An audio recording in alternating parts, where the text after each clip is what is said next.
The morning Sallie Bristol traded her last jar of blackberry preserves for a seat on the southbound wagon. The sky above the Rockies had turned the color of a fresh bruise, and every instinct she possessed told her that Colorado in November of 1878 was no place for a woman alone. She stood at the edge of the trading post's weathered porch, her breath coming out in small white clouds, her fingers still tingling from the cold glass of the jar. She had just surrendered to a man named Chet Doyle, who ran the supply wagon between Timber Creek and the lower valley town of Caldwell Springs. Doyle was a thick-set fellow with a copper-colored mustache and small eyes that were not altogether unkind, and he had looked at the jar for a long moment before nodding his head in the way men nod when they know they are getting the better end of a deal but cannot quite bring themselves to say so.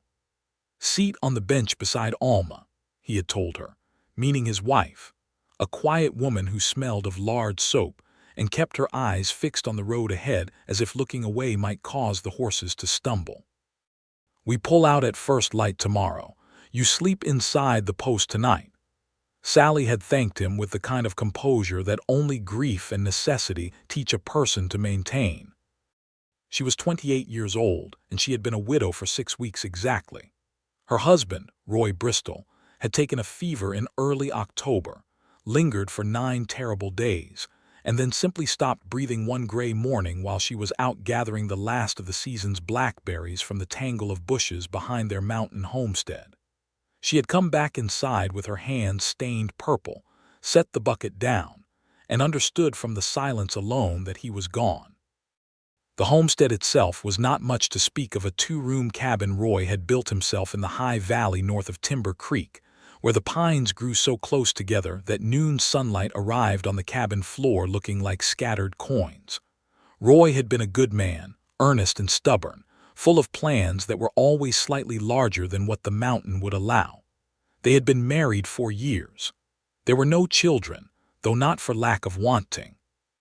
When he died, Sallie had spent exactly 1 week sitting inside that cabin with the door latched, eating crackers and dried venison, and arguing with herself about what a sensible woman did next. The answer, when it finally arrived, was this.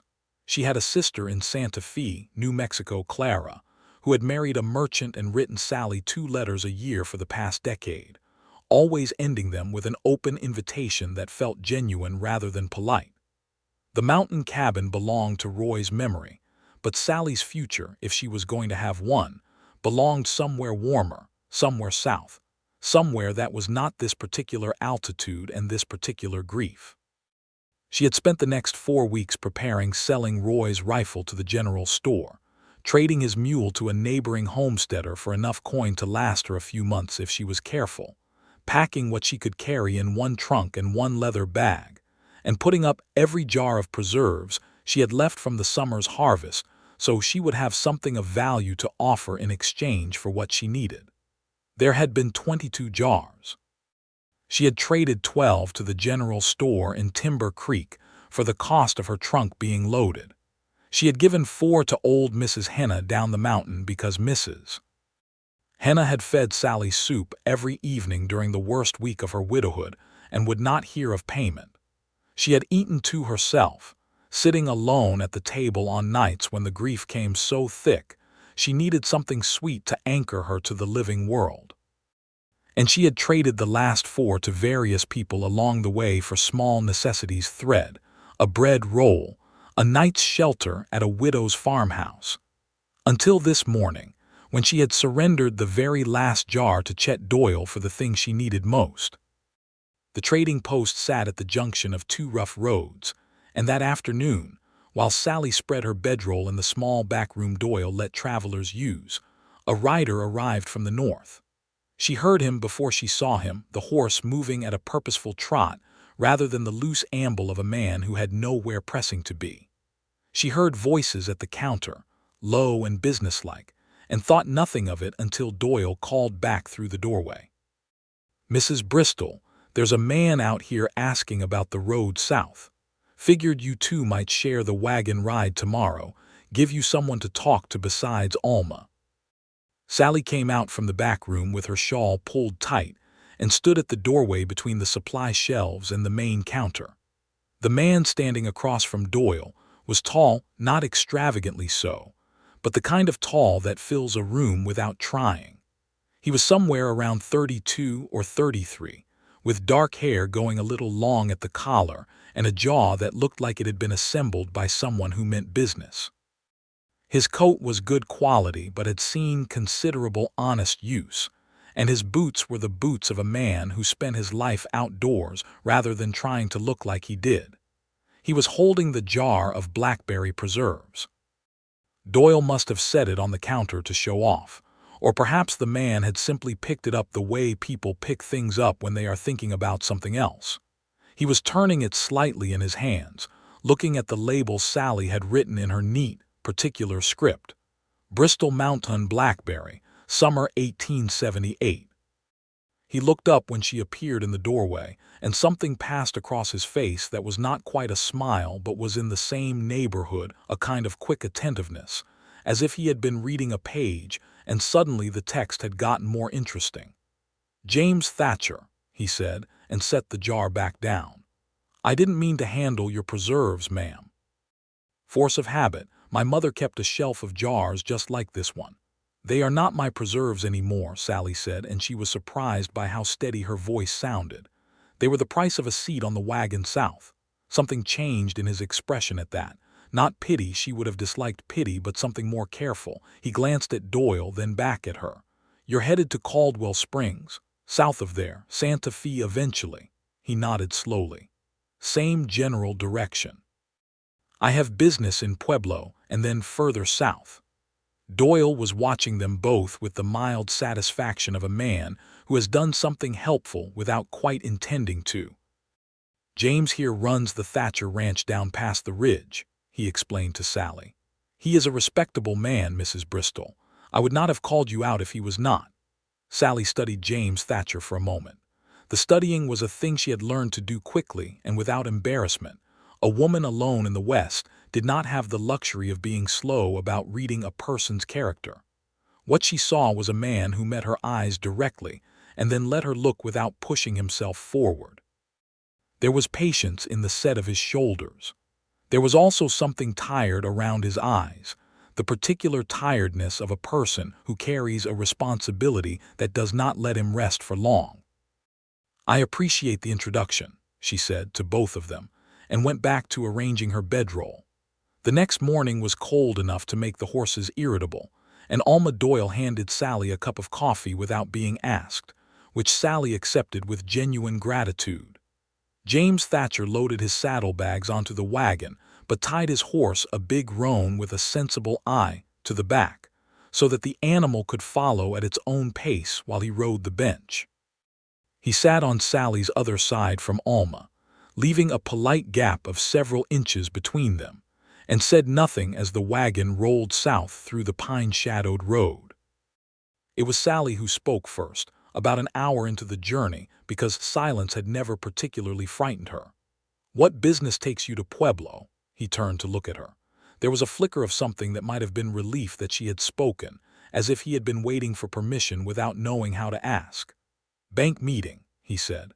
"I am trying to expand the south pasture on my ranch, but the land is parceled odd, and there are 3 men with competing claims on the strip I need. The banker in Pueblo is holding the arbitration papers." "Is it going well?" A dry sound that was not quite a laugh. "It is going the way these things go, slowly and expensively." He paused. "You said Santa Fe, you have family there." "My sister, her name is Clara. You are traveling alone from up mountain." He did not make it an accusation, it was a straightforward question, stated with the directness of a person who respects another person enough to ask rather than assume. "I am," Sallie said. "I was not always traveling alone, but I am now." He received that without pressing it, and she was grateful. They rode for another mile with only the sound of the horses and the creak of the wagon and the wind through the pines, and then he said quietly, "I lost my wife 3 years ago. Childbed fever. It changes things permanently." Sallie looked at him. He was watching the road ahead with the calm expression of a man who has said a hard thing many times, until the saying of it stopped tearing him open. "Yes," she said, "it does." After that, the silence between them was different in quality, companionable rather than awkward, the silence of two people who have acknowledged a shared country of grief and do not need to keep describing it to each other. Alma Doyle, who had been staring at the road, glanced sideways at them both with an expression that was almost approving. By midday, the road had descended enough that the pines thinned and the landscape opened into the wide, cold gold sweep of the lower Colorado valleys, with the mountains behind them like a wall of dark lace against the gray sky. Doyle stopped the wagon at a creek crossing to water the horses, and everyone climbed down to stretch. Sallie walked to the edge of the creek and stood watching the water run cold and clear over the flat stones. James Thatcher came to stand a few feet away. He had his hat in his hands for a moment, turning the brim, and then put it back on.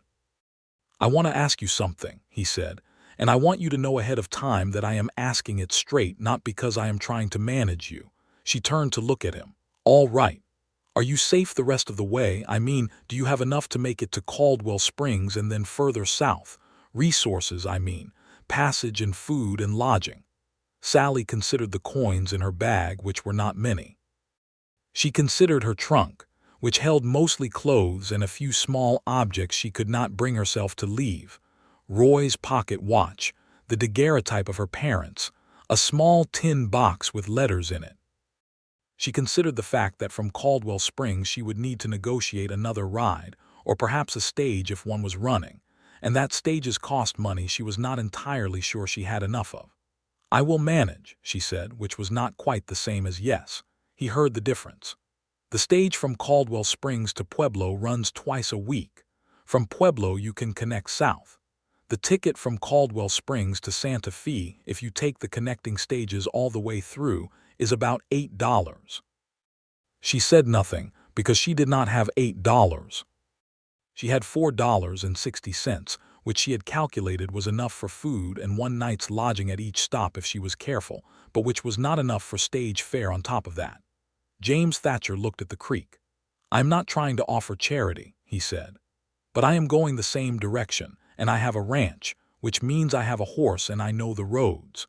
If you are willing to accept the company, I can see you safely to Pueblo, and from there the stage south is less than $6. Sallie was quiet for a long moment. She watched the water move over the stones. "Why would you do that?" she asked, not defensively, genuinely. He took a moment to answer, and she appreciated that he did not immediately produce a smooth reassurance. "Because it is the right thing," he said finally, "and because I remember what it is like to be alone in a way you did not choose, and to have someone offer help without making you feel small for needing it." He paused.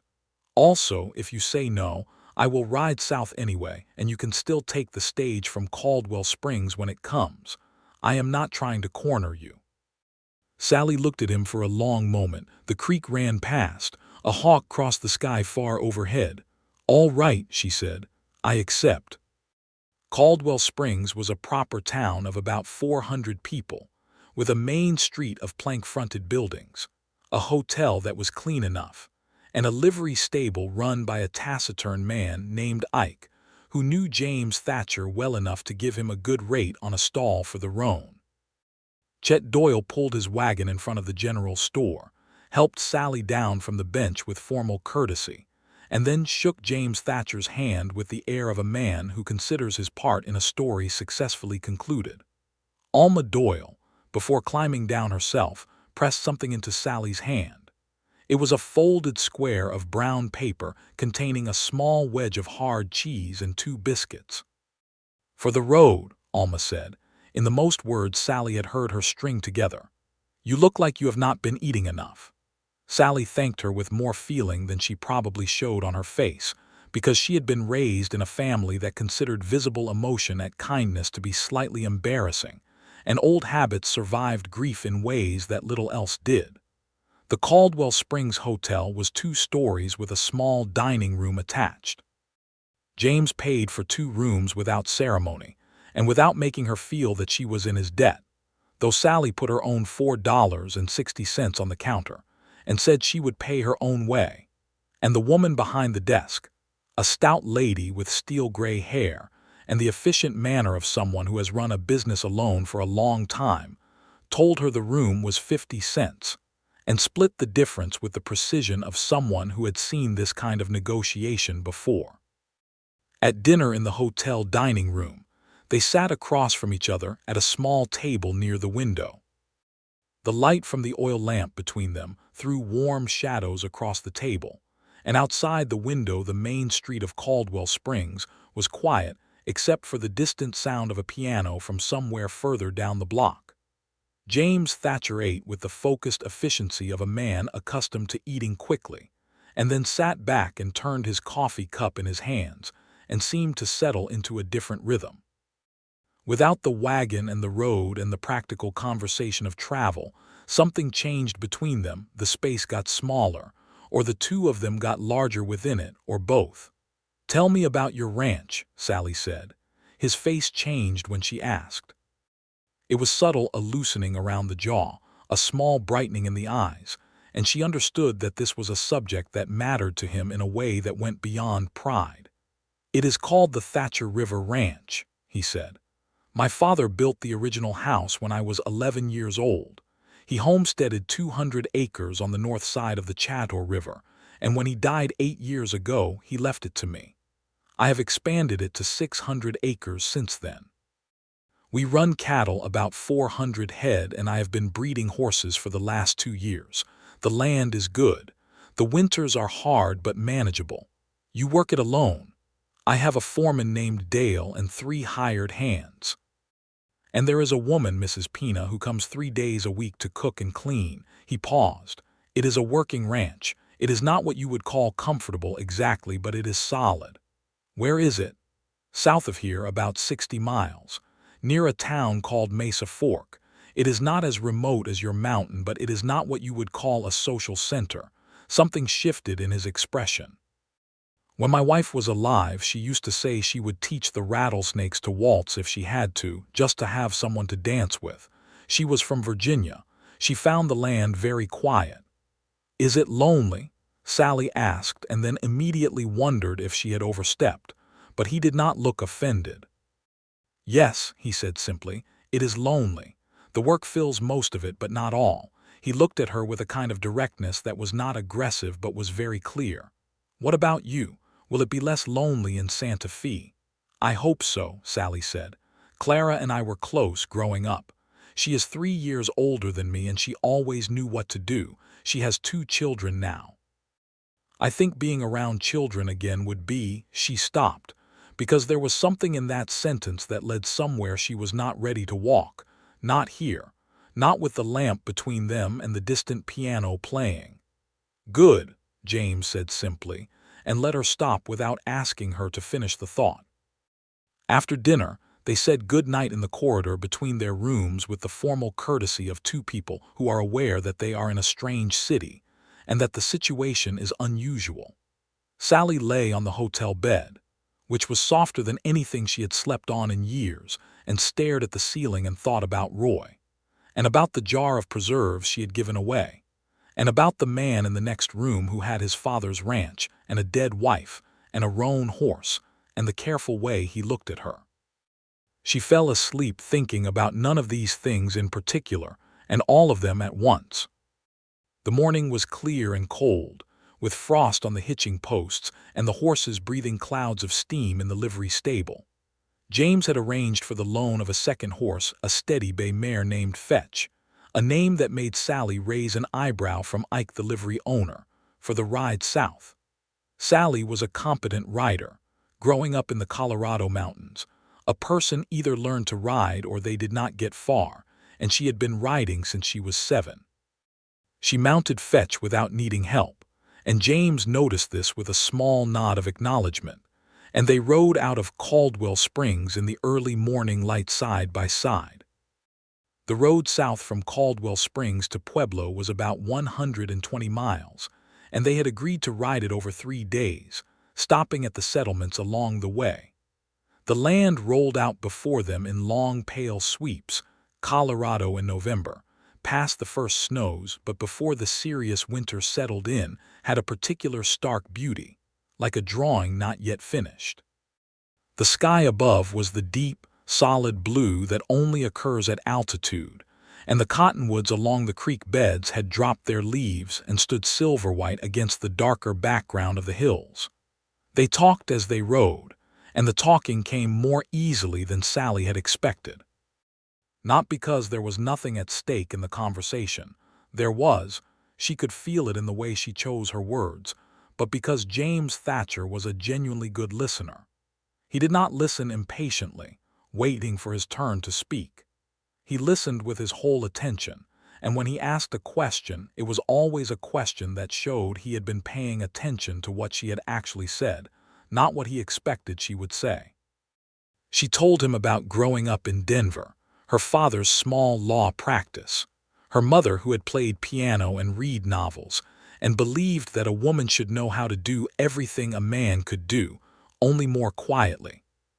She told him about meeting Roy at a church social when she was 23, Roy Bristol, who had a plan for a mountain homestead and eyes the color of pine bark, and who had asked her 3 times before she said yes, not because she was uncertain, but because she wanted to be sure he was.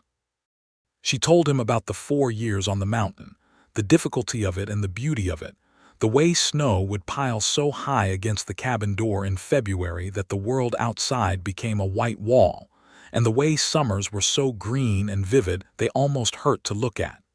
James listened to all of it. When she described Roy's death, he did not say he was sorry, which she appreciated. He said, "That is a hard way to lose someone when you are not there," and it was precise enough to be comforting in a way that ordinary condolences were not. He told her about his wife, whose name had been Margaret from Richmond, who had come west at 19 to marry James at 20, because she had been determined and in love and had not, as she herself had said, fully appreciated what she was agreeing to. Who had loved the ranch despite herself, had named every cattle dog they ever had after flowers, had learned to shoot a rifle with better accuracy than James, and considered this one of her proudest achievements. Who had died giving birth to a son, and the son had died 3 days later, and James had stood at 2 graves in the frost of that November, and understood for the first time in his life that the world did not care about your plans for it. 3 years ago, Sallie said. 3 years ago November, he confirmed. The information settled between them with a kind of quiet weight. They were both in November now, and November had taken things from both of them. They stopped that first night at a small settlement called Bowman's Crossing, which consisted of a trading post, a feed store, and a house that kept a room for travelers. The woman who ran the house was named Mrs. Garfield, and she was approximately 60 years old, with the efficient warmth of someone who has kept travelers fed and sheltered for decades without ever quite losing the genuine pleasure of it. She fed them a dinner of venison stew and cornbread and dried apple pie, and she looked at Sallie and James across her table with the open curiosity of a woman who has seen enough of the world to know interesting when it walks through her door. "You are married?" she asked with the directness of a frontier woman who considers social pretense a luxury no one can afford. "No," Sallie said. "We are traveling the same direction. Mr. Thatcher has been kind enough to provide escort." Mrs. Garfield looked at James, who met her scrutiny with the calm of a man accustomed to being assessed. "Widower?" she said. "Yes, ma'am." Mrs. Garfield nodded, as if this confirmed something, and cut more pie. After dinner, while Mrs. Garfield washed up and James sat on the porch steps smoking a pipe, a habit he mentioned he had picked up from his foreman Dale and was always intending to give up, Sallie sat in the small parlor and wrote a letter to Clara by lamplight, telling her sister that she was on the way, that she expected to arrive in Santa Fe sometime in December, that she was well, and that she had met a man who was kind and would require thinking about. She folded the letter and addressed it, and would post it from Pueblo. In the morning they rode again, and the day was warmer than the day before, a brief benevolence of the Colorado autumn that would not last but that felt generous while it held. The land had flattened somewhat, and the mountains behind them were now a long serrated line against the sky rather than the enclosing walls Sallie had lived within for 4 years. "Do you miss it?" James asked, when they had been riding for an hour. She knew he meant the mountain. She thought about it honestly. "I miss who I was when I was there," she said finally. "I miss Roy, and Roy was part of the mountain for me. But I do not think I miss the mountain itself. I think I was there because Roy wanted it and I wanted to want it, and those are not the same thing." "No," he agreed, "they are not. What do you love about your land?" she asked. He was quiet for a moment in the way that meant he was actually considering the question rather than reaching for the obvious answer. "It is mine," he said, "and that sounds simple, but it is not exactly. My father came from Tennessee with nothing but the clothes on his back, and he built something, and he gave it to me, and I have made it bigger and better, and I will give it to—" He stopped. "To someone," Sallie said gently. "Yes," he said, "to someone. Eventually." The second night they stopped in a larger settlement called Crossroads, which had an actual inn with 3 rooms and a stable. Over dinner in the inn's common room, a table of drovers from a cattle outfit heading north were working through a quantity of whiskey and getting louder as the evening went on. None of them were actively troublesome, but Sallie was aware of the particular male attention that a woman alone in a frontier inn could collect, and she was also aware of James Thatcher being aware of the same thing. He did not make a production of it. He simply angled his chair slightly, put himself between her and the nearest drover, and continued their conversation about whether the cattle prices in Pueblo were going to hold through the winter. But she felt the shift in him, the quiet, unhurried way he had arranged himself as a kind of shield without making her feel that she needed one. She was not certain what to do with that feeling. After dinner, the innkeeper told James there were only 2 rooms available, and a second party of travelers had taken the third. Sallie was paying her own way where she could, and the rooms were 60 cents each, which left her with $3 exactly, and she did the arithmetic of the remaining journey in her head and understood that she could manage if she was careful, but that careful left no room for surprises. "I can sleep in the stable," James said to the innkeeper, without glancing at Sallie in a way that suggested he was making a sacrifice. "You absolutely will not," Sallie said, and the innkeeper and James both looked at her. "We are adults traveling together on a long road, and the situation is practical, not improper. If the room has a settee, someone sleeps on the settee, and we do not make a drama of it. The room had a settee. James slept on it without complaint, and in the morning was up and had the horses watered and fed before Sallie had finished braiding her hair. On the third day, the road toward Pueblo became busier, more traffic, more evidence of commerce and population. They passed freight wagons heading north with goods from the railroad town, and small farms with their winter-bare fields, and twice they passed other travelers heading south who nodded with the brief camaraderie of people sharing the same road. Sallie had been watching James Thatcher for 3 days, and the watching had become something else, something warmer and more specific that she was not sure she was ready to name. She noticed the way he sat a horse, easy, economical, like he had been born in the saddle. She noticed the way he spoke to the people they met along the road, to innkeepers and stable hands, and the old Ute man at the water stop outside of Crossroads who had a cart of dried goods, always with the same direct, respectful courtesy, always meeting a person's eyes, never adjusting his manner to account for whether the person was important or not. She noticed the way he laughed. She had made him laugh twice, once with a story about a very opinionated rooster Roy had kept for 3 years, and once with an observation about Mrs. Garfield's certainty that the pie she had served them contained an unusual quantity of nutmeg. The laugh was surprised and genuine, coming from somewhere deeper than politeness, and both times it had made her feel disproportionately pleased with herself. She also noticed that he watched her when he thought she was not looking, and then looked away when she was. They arrived in Pueblo in the early afternoon of the third day, and the town was a genuine shock to the system after the high empty country broad streets, storefronts, the noise of the rail yard, the smell of coal smoke and horses and commerce. Sallie had not been in a proper town in more than 2 years, and she stood on the main street while James attended to the horses and simply turned in a slow circle, taking it in. When he came back from the stable, he found her standing exactly where he had left her, looking at the street with an expression he could not quite read. "Too much?" he asked. "No," she said, "just different. I had forgotten what a lot of people looked like." He showed her where the stage depot was, and she went inside to ask about the fare south and the schedule. The man behind the counter was helpful and efficient. The fare from Pueblo to Santa Fe, changing stages at Trinidad and Raton Pass, was $5.75. The next stage south departed in 2 days. Sallie went back outside to where James was waiting on the boardwalk. "2 days," she said, "and the fare is within what I have." He nodded. "Good. And then I have the bank meeting tomorrow, and a meeting with the land agent in the afternoon. But I have this evening free, and I would like to take you to dinner if you are willing." She looked at him for a moment. "I am willing," she said.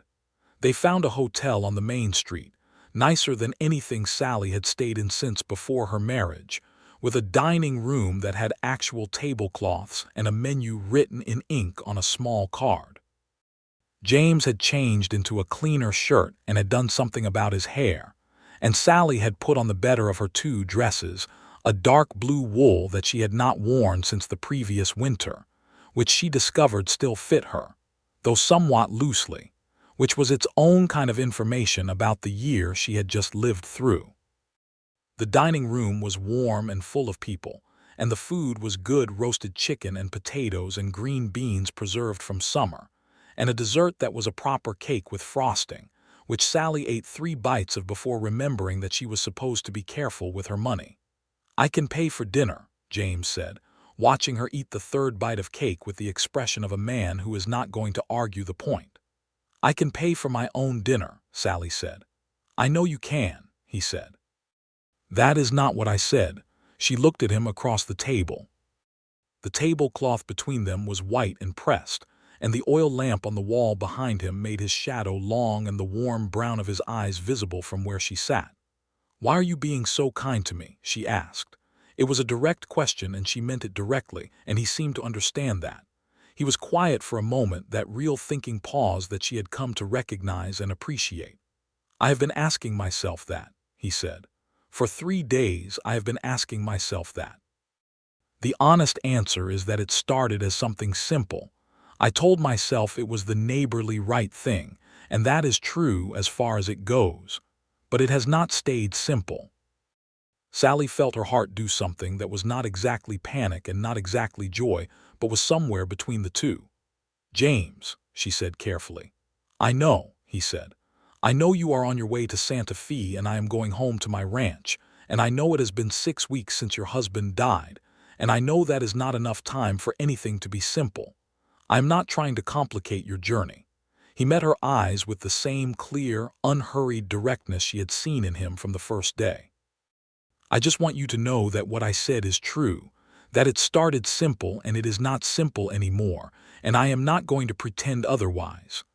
Sallie was quiet for a long moment. Outside the dining room windows, Pueblo went about its evening business. "I am going to Santa Fe," she said, "because I need to, because I promised myself I would, and because Clara is expecting me, and because I cannot stay still in my grief or it will swallow me. Do you understand that?" "Yes," he said, "but I would like—" She stopped, started again. "I would like it if you would write to me. If that is a thing you would do, I would like to hear how the land dispute turns out, and whether the South Pasture expansion goes as planned, and whether Dale's pipe is as calming an influence as advertised." Something lit in his face. "I will write to you," he said. "Clara's husband's merchant address in Santa Fe." "Yes." "All right." He looked at her with a warmth that was open and unguarded, and that did something complicated to her chest. I will write to you. She paid for her half of the dinner. The next day James went to his bank meeting and his meeting with the land agent, and Sallie walked the streets of Pueblo alone for the first time, which felt both strange and bracing, like plunging your hands into cold water on a hot day. She bought a small gift for Clara's children, a bag of hard candies, and a folded paper book with pictures of animals from the general store, and she posted the letter she had written to Clara at Bowman's Crossing. She sat in a small park near the courthouse for an hour and watched people pass, and let herself feel the particular bittersweet texture of being in between things, not mountain widow anymore, not yet whatever came next, just herself, Sallie Bristol, 28 years old, sitting in November sunlight in Pueblo, Colorado. James came back from his meetings in the late afternoon with the look of a man who has won an argument that had gone on too long. His forehead was still tight with the residue of concentration, but his eyes were clear. "The land dispute is settled," he said. "In my favor. The south pasture will be mine by spring." "Congratulations," she said, and meant it. They ate dinner at the hotel that evening, and he told her about the day's legal maneuvering, which was more interesting than she had expected. Apparently, one of the competing claimants had filed papers with incorrect survey coordinates in 1874, which had created a legal puzzle the arbitration judge had seemed personally delighted to solve at considerable length. She told him about her afternoon in the park, and the candy purchase, and a conversation she had overheard between two older women about the proper way to put up tomato preserves, which had made her miss the mountain kitchen with an ache that was specific and strange. "I keep thinking," she said, "that I need to go back to the cabin and get my preserving pots, and then I remember that I sold everything, and then I remember why, and then it starts over." "Grief circles," he said. "My father called them that. He said they were like a dog circling before it lies down. Eventually it lies down." "Has yours?" he considered. "Mostly. There are still mornings." She nodded. She believed that. She believed the morning specifically. The night before her stage departed, neither of them slept much. Sallie lay awake listening to the town noise outside the hotel window and cataloging the feelings she had developed over the past 4 days with the same meticulous care she had once applied to counting jars of preserves. There were enough of them.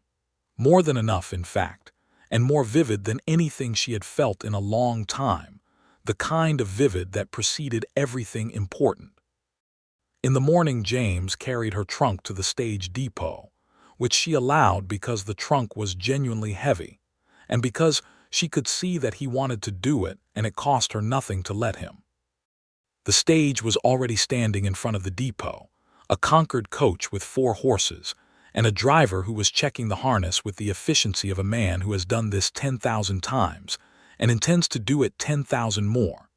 They stood on the boardwalk in front of the stage depot, and Sallie was aware that the moment had the slightly unreal quality of a moment that will be remembered for a long time, where ordinary details become permanently significant. The cold morning air. The sound of the horses, the smell of coal smoke from a chimney down the street, James Thatcher standing in front of her with his hat in his hands. "I will write," he said. "I know," she said. "Clara's address." "Yes." He looked at her for a moment with something in his eyes that was clear as water and just as transparent about what it contained. "Take care of yourself, Sallie Bristol," he said. She reached out and took his hand just briefly, just for a moment, but with her whole attention in it. "You too," she said, and she got on the stage. The journey from Pueblo to Santa Fe took 4 days by stage, through Trinidad and over Raton, pass into New Mexico territory, and then south through the long, tawny valleys toward the ancient city. Sallie spent most of it looking out the window at the changing landscape, the dramatic bulk of the Sangre de Cristo Mountains to the east, the high desert opening out around her, the particular light of New Mexico that was different from Colorado's light, warmer and flatter and older somehow, as if the land itself had been thinking longer about things.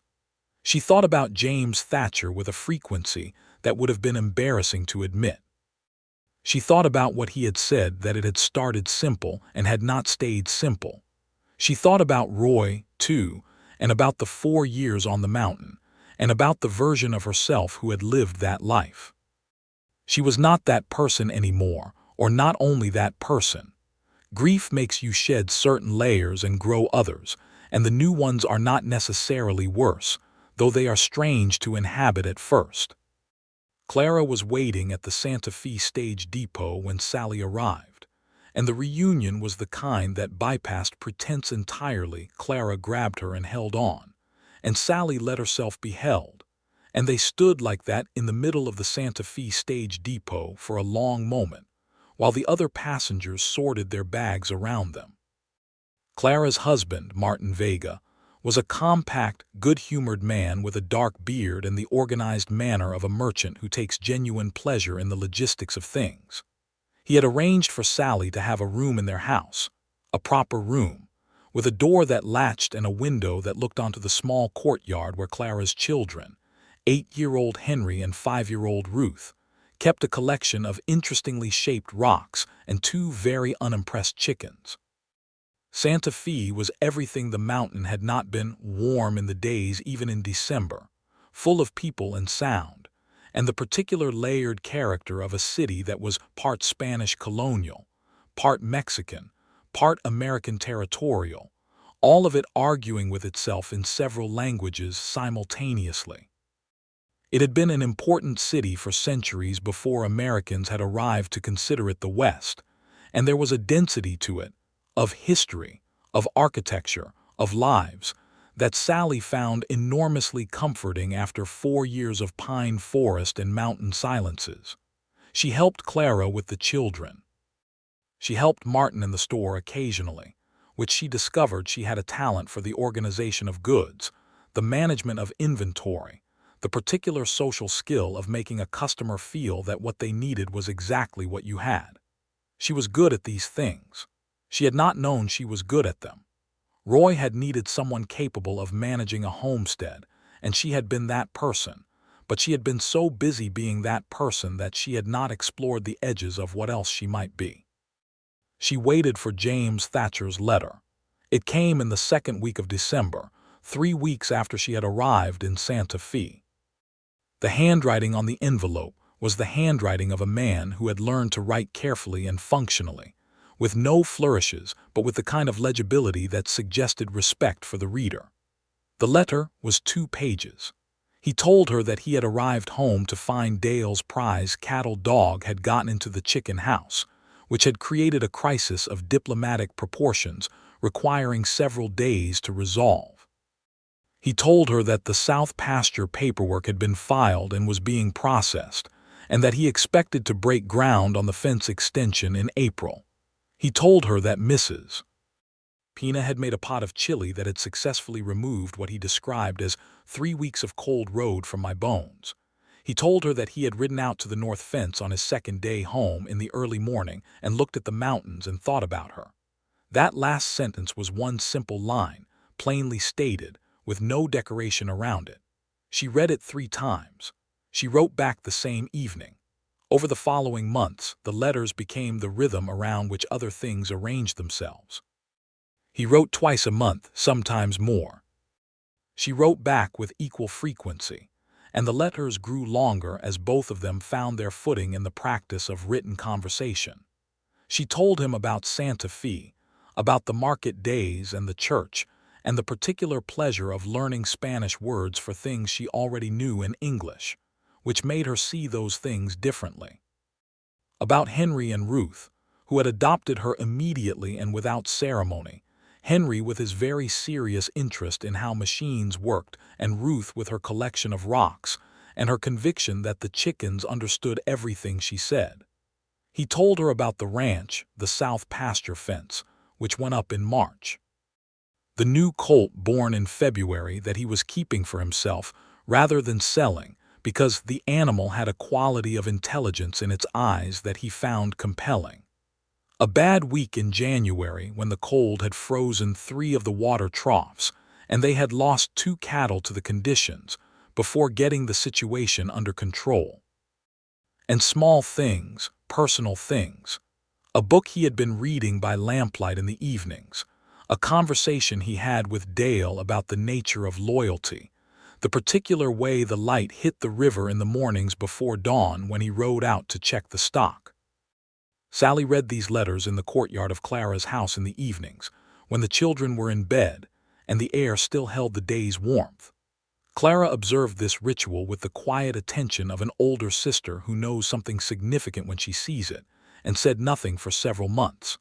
Then one evening in March, she sat down beside Sallie in the courtyard while Sallie was reading a letter and said, without preamble, "Are you going to tell me about him, or are you going to make me ask questions?" Sallie looked up. "His name is James Thatcher," she said. "He has a ranch in Colorado near a town called Mesa Fork. His father homesteaded the original land.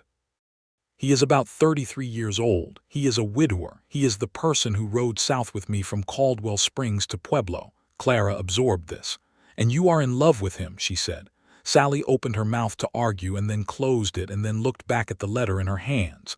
"It has been 5 months," she said. "That is not what I asked," Clara said. Sallie folded the letter along its creases. "I think I might be," she said quietly. "I think I am getting there. But he is 300 miles away, and there is a ranch involved, and I have just now found my footing again, and I do not know what to do with it yet." "What does he say in the letters?" "He says," she paused. "He says things carefully, but he says them. He said last month that he had started keeping the lamp lit later than usual in the evenings because the evenings were long, and he had found that writing to me was the best part of them." Clara was quiet for a moment. "Sallie," she said, with great patience. "I know," Sallie said. In his letter in April, James asked her, with the same careful directness she had come to know as simply how he spoke, whether she intended to stay permanently in Santa Fe, or whether her situation there was a temporary one while she found her feet. He did not say more than that. He did not need to. The question carried its own meaning like a jar carries its contents. She wrote back that evening and said that she loved Santa Fe and loved being near Clara and the children, and that she was grateful for the harbor it had offered her, and that she was not entirely sure it was where she was meant to stay permanently, and that she had been thinking about Colorado quite a lot, and that she missed things she had not expected to miss. The mountain air, the height, the particular quality of cold morning light at altitude, and that some of the things she missed had names and some of them were harder to identify specifically, but were no less real. She sealed and addressed the letter and went to bed. 2 weeks later, on a Wednesday afternoon in late April, while Sallie was helping Martin reorganize the bolt cloth section of the store, Clara appeared in the doorway of the shop with an expression that Sallie had never seen on her sister's composed face, a kind of suppressed excitement that was struggling to maintain dignity and losing. "There is a man outside," Clara said, "on a roan horse. He says his name is James Thatcher and he is looking for Sallie Bristol." Sallie put down the bolt of calico she was holding. Martin Vega looked from his wife to his sister-in-law, and had the good sense to look extremely busy reorganizing something on the counter behind him. Sallie walked to the front door of the shop, and then through it, and out onto the boardwalk in front of the store. James Thatcher was standing beside his roan horse in the dusty April street of Santa Fe, looking road-worn and entirely present, hat in hand, with the expression of a man who has ridden 300 miles and is not going to hide the fact. She stood on the boardwalk and looked at him, and he looked at her, and neither of them said anything for a moment that felt longer and more significant than a moment had any right to be. "James," she said. "I have something to return to you," he said. He reached into one of his saddlebags with the careful deliberateness of someone who has been carrying something precious, and he brought out a jar. It was the jar. Bristol Mountain Blackberry, summer 1878, still in Sallie's own handwriting, still sealed. The contents a deep ruby purple visible through the glass in the afternoon New Mexico sunlight. Sallie stared at it. "Chet Doyle," James said. "I went by the trading post in Timber Creek on the way down. I explained the situation." He was confused at first, but I told him I needed to return what had been traded, and I gave him $8 for it, which is a significant amount of money for a jar of preserves, and he agreed that the transaction made sense. Sallie was looking at the jar and then at him and then back at the jar. "James," she said, "you rode back up to Timber Creek, the trading post, yes, which is north of Caldwell Springs, 2 days north. And then rode south from Timber Creek to Santa Fe, 3 days, 4 including the detour. The roan is fine before you ask. He is a good horse." He looked at her with the expression she had been picturing for 5 months across 300 miles of letters and waiting. "I did not want you to have traded your last jar of preserves for a wagon ride. I thought about it for months and it kept sitting wrong with me. The preserves belong to your own labor and your own summer, and they should not have been the price of passage. The passage should have been something else." Sallie walked down the 2 steps from the boardwalk to the street. "And what was the passage?" she asked quietly. "The passage was the beginning of something," he said, "which I should have said more clearly in Pueblo. I have spent 5 months saying it in letters, but I think I need to say it out loud, because I am fairly sure I am in love with you, Sallie Bristol, and I rode 4 days to say it in person and return your preserves." She was 3 feet from him now, close enough to see the dust of the road still on his coat and the deep tiredness in his eyes from days of hard riding, and the something else underneath the tiredness that was not tired at all. "You rode 4 days to return a jar of preserves," she said. "And to ask you if you would come back to Colorado," he said. "Not immediately. I know you have your sister here, and I know you have not finished healing yet, and I know these things take time. But I am asking, not just for a visit. I am asking if you would consider whether the Thatcher River Ranch might be worth seeing, and whether a life there might be worth considering, and whether I might be worth—" She stepped forward and took the jar from him carefully, and then she stepped forward another half step and she kissed him. It was not a tentative kiss. It was the kind of kiss that has 5 months of letters and 300 miles of road in it, and it landed in the middle of the Santa Fe Street, with the full weight of everything both of them had been carrying and refused to name until now. When she stepped back, his eyes were open, and there was something in his face that was very quiet and very certain at the same time, and it was the most beautiful thing she had seen in a long time. Behind her, from the doorway of the shop, Clara Vega said, in a voice that was completely controlled and only slightly undermined by the fact that she had clearly been watching from the window, "Why don't you both come inside?" James Thatcher stayed in Santa Fe for 5 days, which turned into 8 because a spring storm came through and made the northern road impassable for 2 days, a development that neither he nor Sallie expressed any visible distress about. He slept in the room the Vega household kept for guests, and he ate at Clara and Martin's table, and Henry Vega attached himself to him with the intensity that 8-year-old boys reserve for men they have decided to take seriously, demanding to know everything about cattle and horses and how the south pasture fence had been built. Ruth Vega, who was 5, presented James with her best rock on the 3rd day. It was a piece of reddish sandstone with white veining in it that did indeed look like something had been drawn there deliberately. He thanked her with complete sincerity and put the rock in his coat pocket, and Ruth appeared satisfied. In those 8 days, Sallie and James walked the streets of Santa Fe in the mornings, when the light was gold and the air still cool and the city was waking up. They sat in the courtyard in the evenings. They talked about everything, about the ranch and the work and the particular demands of a cattle operation in a Colorado winter, about what Sallie wanted from her own life going forward, about children, a subject they approached carefully, and then, after one long conversation on the 3rd evening, approached without caution, both of them admitting that they wanted children very much, and that this was both the most personal and most practical of all the things they needed to talk about. He showed her letters he had received from the bank about the pasture expansion. She showed him the small tin box with Roy's letters and pocket watch, and explained what she needed him to understand about Roy. Not that he would be replaced, and not that he was being measured against a ghost, but that Roy had been real and had mattered, and she would keep mattering him while still moving forward, and that she needed James to know this was not a conflict, but simply the truth. He was quiet for a moment after she said that, and then he said, "Margaret had a sister in Richmond who still writes to me twice a year. I write back. I think that is about what you are describing." "Yes," she said. "Exactly that." On the seventh day, they sat on the low wall of the courtyard in the late afternoon while Henry and Ruth ran energetic circles around the unimpressed chickens, and James said, without any prelude, "I would like to ask you to marry me. Not right now. I mean, I am not asking right this moment, because I think you need more time and I am not certain you are ready, and I do not want to rush something that deserves to be gotten right. But I want you to know that is where this is going for me.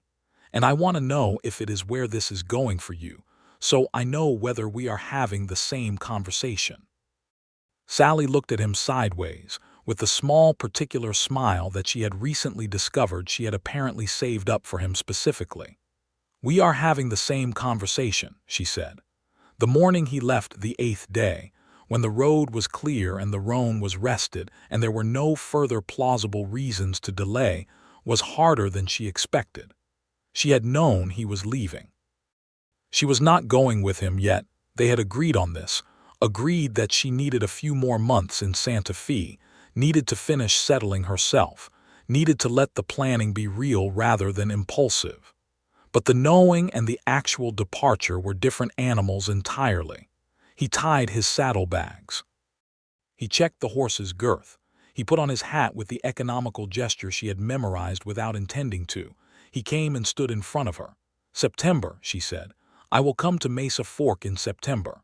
"September," he confirmed. "That gives me 4 months to put my affairs here in order and gives you 4 months to decide if the south pasture fence is in good enough condition to impress a visitor." The corner of his mouth moved. "The fence is excellent," he said.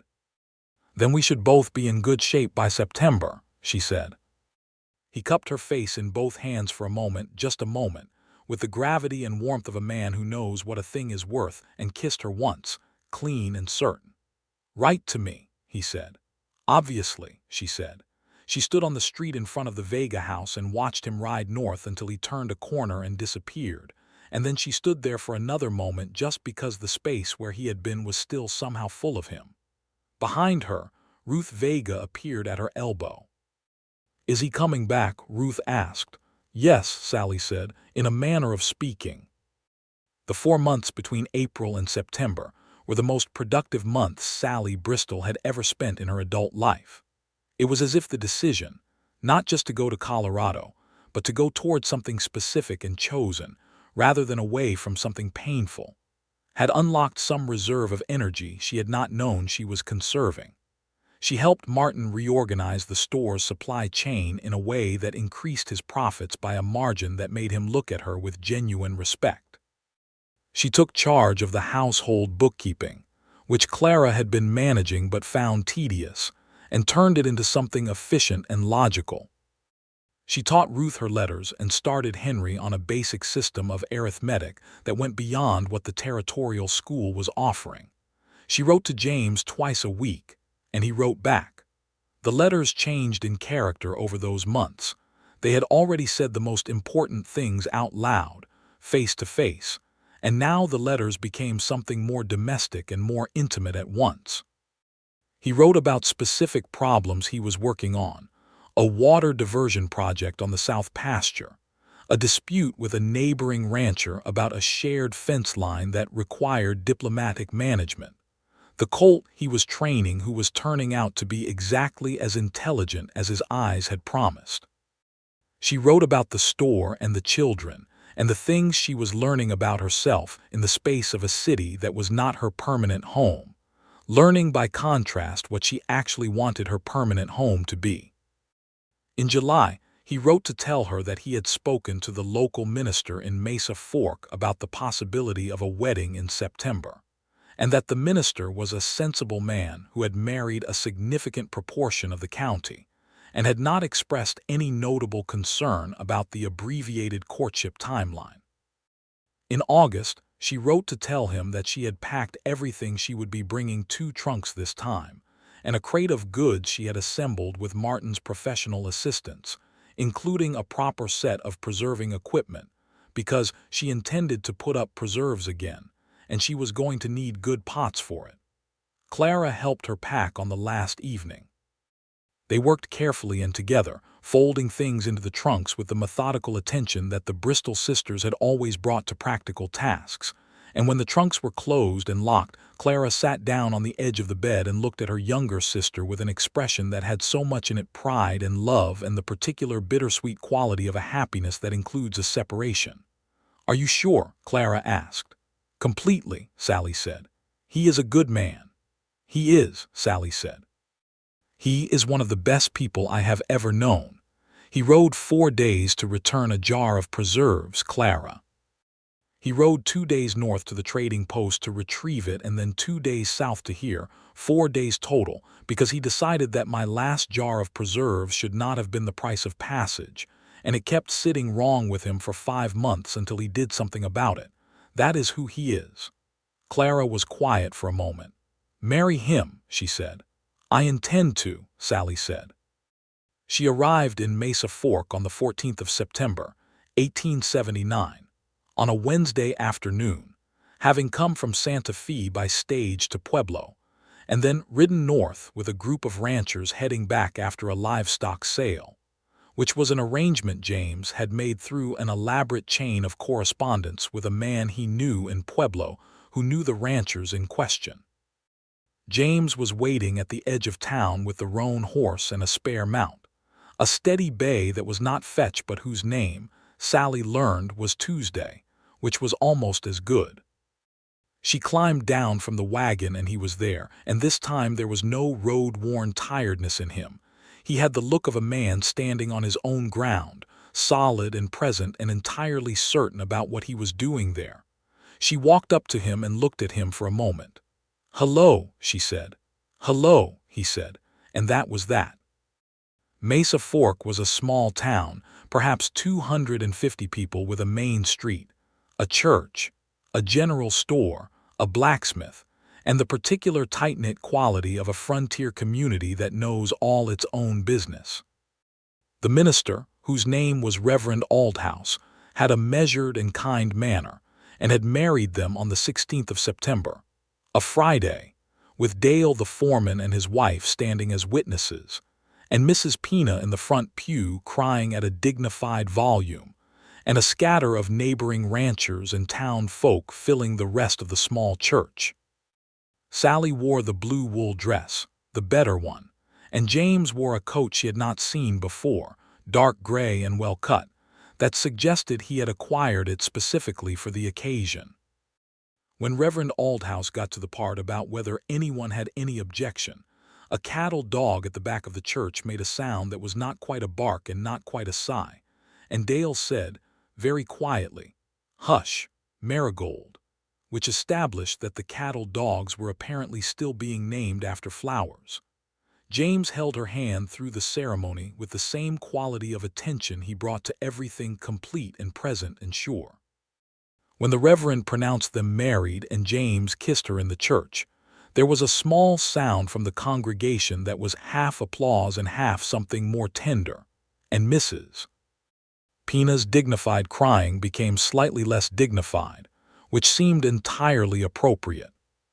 The Thatcher River Ranch was everything the letters had prepared her for and also more than they had, because letters cannot quite transmit the particular smell of a working ranch in September grass and cattle, and the cold minerality of river water and horse and good clean wind, or the size of the sky over the south pasture, which was vast enough to make you feel small and large at the same time, or the weight and warmth of the main house, which Roy had called solid and which was, solidly and actually, a home.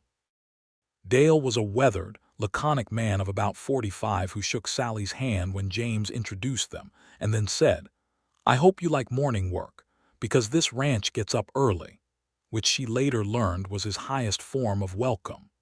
Mrs. Pina brought dinner that first evening and did not charge for it, and it was a venison stew so good that Sallie spent several minutes afterward sitting quietly simply appreciating that it had existed.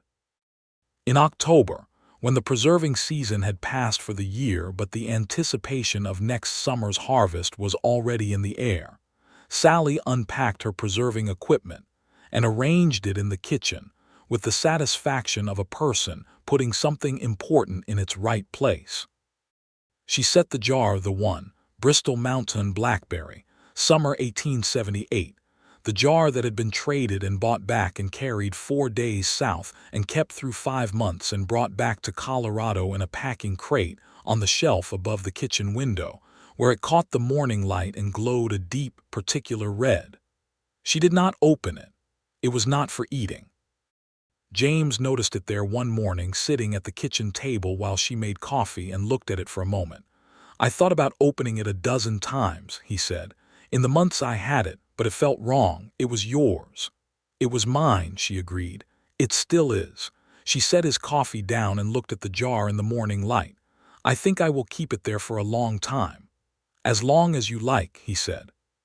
She sat down across from him and drank her own coffee, and outside the window the south pasture fence stretched in a clean line into the autumn morning, and the river ran silver-cold beyond it, and the sky above the Chador River was the deep solid blue of Colorado at altitude.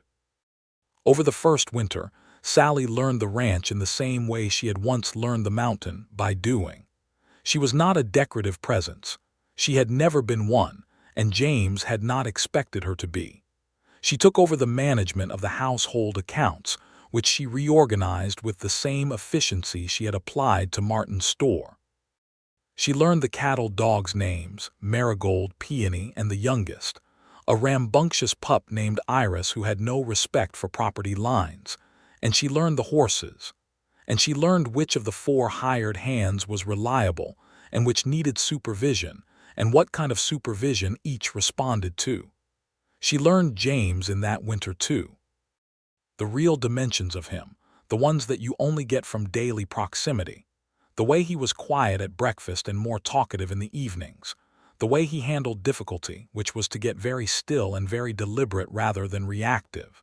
The way he was with the horses, which was the same way he was with people, with patience and consistency, and the assumption that if you communicated clearly enough the other party would meet you. They had disagreements, real ones, not pretend ones. In November, over whether to sell the intelligent colt or keep him, they argued at length and with genuine heat, and Sallie won, and the colt, whose name became simply River, stayed. In January, over the management of a debt James had taken on for the pasture expansion, she told him she thought he was being reckless with the repayment timeline, and he told her she was being overcautious, and they were both partly right and both partly wrong, and the resolution they arrived at was better than either of their original positions. That was the thing about James Thatcher, Sallie discovered. He was capable of being wrong without it destroying him. He had the particular security of a person who is grounded in what they have built and does not need to be right about everything to maintain that ground. It made arguing with him strangely productive, and it made loving him very easy. In March of 1880, Sallie discovered she was pregnant. She had suspected for 2 weeks before the evidence made suspicion obsolete, and she sat with the knowledge for one day, one private, enormous day in which she went about the ordinary work of the ranch and let the fact of it settle through her, all the joy and all the old grief and all the new certainty, and then told James at dinner. He looked at her from across the table for a moment with an expression she had not seen before on his face, not surprise exactly, but something larger than surprise, something that was surprised at its own size. "Sallie," he said. "Yes," she said. He got up from the table, came around to her side and put his arms around her from behind, and she felt him press his face into her hair, and neither of them said anything for a long time because there was nothing that needed to be said. Mrs. Pina was informed the next morning and immediately increased her visiting schedule to 5 days a week, an arrangement she made clear was not optional. Dale was told and responded with a nod so profound, It constituted a complete emotional statement. The hired hands were told by Dale, apparently, because by afternoon they were all working with the particular focused efficiency of men, trying to demonstrate that the ranch was in capable hands. Sallie wrote to Clara, and Clara's letter in response was 4 pages long and mostly consisted of advice, which Sallie read with equal parts gratitude and amusement. The pregnancy was not easy. The first months were difficult, and there were 2 weeks in May when she was sick enough that James hovered with an anxiety he tried to keep quiet, but which expressed itself in the form of an excessive supply of crackers being available in every room of the house. But she was strong, and the mountain years had made her body accustomed to hard conditions, and by summer she had found her footing again. She put up preserves in the summer of 1880 with the new equipment from Santa Fe, working at the kitchen stove with the windows open and the morning cool coming in. She put up blackberry. There were wild blackberry bushes along the river. She had found them in June. And she put up plum and green tomato, and a spiced apple butter that Mrs. Pina declared was better than anything she had ever tasted, which Sallie suspected was generous, but accepted with pleasure. She lined the new jars on the shelf alongside the old one, the summer 1878 jar, which stood at the end of the row in its place of honor. She looked at the shelf and felt something that was not quite satisfaction and not quite pride, but was the particular feeling of a life that is assembling itself correctly. Clara arrived in September with Martin and the children for a visit, driving the stage from Santa Fe to Pueblo, and then hiring a wagon north, which Martin organized with his usual competent efficiency. Henry was 9 now, and immediately fell in with Dale with the same enthusiasm he had shown for James in Santa Fe, following the foreman around the ranch with a notebook asking questions about cattle management. Ruth, 6, presented Iris the cattle dog pup with a selection of rocks from her collection, and Iris received them with the diplomatic interest of a dog who has no strong feelings about rocks but is willing to be polite. Clara sat in the kitchen with Sallie and drank coffee and looked at her sister in the full 9 months pregnant entirety of her, and looked around the kitchen with its preserved shelf and its good solid walls and its view of the river pasture and said, "You look like yourself." "I feel like myself," Sallie said. "Not the mountain yourself," Clara said. "No," Sallie agreed. "A different self, better in some ways, different in others, but mine." The baby was born in October of 1880, a boy, arriving after a long labor that Mrs. Pina attended with the efficiency of a woman who has seen many births and wastes no motion, and that James attended by sitting outside the bedroom door for 8 hours, in a state of quiet terror that he attempted to conceal from everyone, and concealed from no one. The baby was healthy and loud, and had dark hair like his father and the particular determined quality, evident from the first hour, of a person who intends to have opinions about things. They named him Henry Roy Thatcher Henry for Clara's son, who was the best 8-year-old Sallie knew, and Roy for the man who had loved her well and whose memory she carried forward into this new life, not as a wound, but as a part of her foundation. When Sallie held the baby for the first time and James sat beside her on the bed and put his arm around her, and Henry Roy made the investigating expression of a person encountering a world that is much larger and more interesting than expected, she was aware of the full and particular weight of the moment, all the loss and all the love and all the living that had led here. From a mountain cabin in the snow to a jar of preserves to a bench seat on a southbound wagon to a man on a roan horse who had ridden 4 days to say something that needed to be said out loud. "Hello," she said to the baby, which was what she had said to his father. James looked at her. "Hello," he said quietly, meaning her, meaning all of it. In the years that followed, the Thatcher River Ranch grew. The South Pasture expansion was completed and proved as profitable as James had hoped. A second colt from River's first breeding season sold for a sum that allowed them to replace the aging main barn with something larger and better built. Dale's health held, and the foreman became, over time, a kind of permanent member of the household in the way that happens on ranches when the work is shared long enough. Mrs. Pina's daughter joined her in the cooking 3 days a week, and the daughter's cooking was perhaps slightly less expert than Mrs. Pina's but made up for it in enthusiasm. Sallie ran the household accounts and was consulted on every major ranch decision, which was a partnership James had assumed from the beginning without needing to be asked. She also, in 1882, organized a small cooperative among the ranching women of the Mesa Fork area for the sharing of preserved recipes and surplus fruit harvests, which Clara observed in a letter was the most Sallie-like thing Sallie had ever done, and which Sallie accepted as the compliment it was. Henry Roy grew into a sturdy, curious boy who inherited his father's patience and his mother's organizational precision, and who had, from age 3, an intense relationship with the cattle dogs that the dogs themselves appeared to welcome. He named a new puppy Thursday, which the family found deeply satisfying as a continuation of the naming tradition. In 1883, a daughter arrived, Marguerite Ellen Thatcher, called Maggie, named for James's first wife's memory and for Sallie's mother whose middle name had been Ellen. Maggie had her mother's dark eyes and her father's calm certainty, and an additional quality all her own that showed itself early as a thoroughgoing refusal to be impressed by anything without first investigating it personally, which delighted Sallie and gave James the particular satisfaction of a man whose child is exactly what he did not know he was hoping for.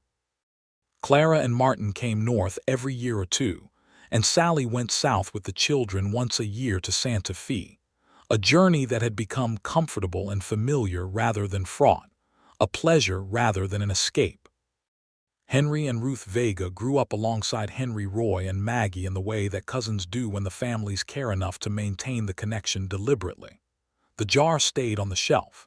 By 1885, it had 7 years of company summer after summer of Sallie's preserves in their neat rows, and the 1878 jar stood at the end, slightly faded in the afternoon light, the writing still legible if you looked. Bristol Mountain Blackberry, summer 1878.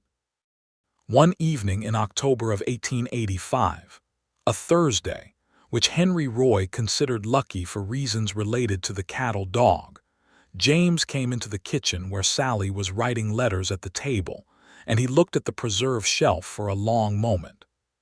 She looked up at him. "I keep thinking," he said, "that we should put it in the parlor on the good shelf with the books." Sallie looked at the jar and then at him. "Why?" she asked. "Because it is the beginning of the story," he said simply, "and I think stories that start well deserve a good place."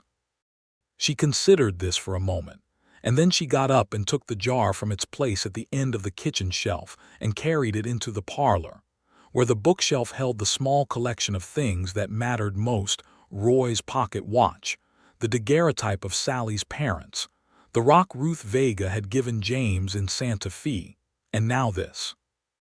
She set the jar in the middle of the shelf, where the afternoon light from the west window would fall on it. James stood behind her and looked at it over her shoulder. 7 years, he said, from that trading post in Timber Creek to here. 6 weeks a widow, she said, and no money for the road south and one last jar of preserves. And a very stubborn rancher who could not let the transaction stand. She turned around and looked at him. 7 years of a life together had made him more familiar than anyone she had ever known, and also somehow more interesting, the way a landscape you know well reveals new things in different light. She could read every variation of his expression. She was reading this one now, which was the particular expression he wore when he was completely content, which was rare enough in a hard-working man to be precious when it arrived. She put her hand against his chest, feeling the solid, steady rhythm of him. "I am glad you came to Santa Fe," she said. "I am glad you left the mountain," he said. "I am glad you ended up on Chet Doyle's wagon, and I am glad I stopped at that trading post, and I am glad you let me ride south with you, and I am glad you wrote back to the first letter and all the subsequent letters." He put his hand over hers where it rested on his chest. "I am glad for all of it, Sallie, every mile of it." She pressed closer to him, and he held her there in the parlor with the October evening settling outside and the jar on the shelf behind them catching the last of the west light. A small, sealed, preserved thing that held a summer long past and the whole direction of a life, and the house around them full of all that the years had brought. The boots by the door and the dogs at the hearth and 2 children asleep upstairs, and the ranch outside going on in its good, necessary work. And this, here between them, which had started as a jar of preserves traded for passage south and had arrived, by way of letters and roads and one extraordinary 4-day ride, at everything.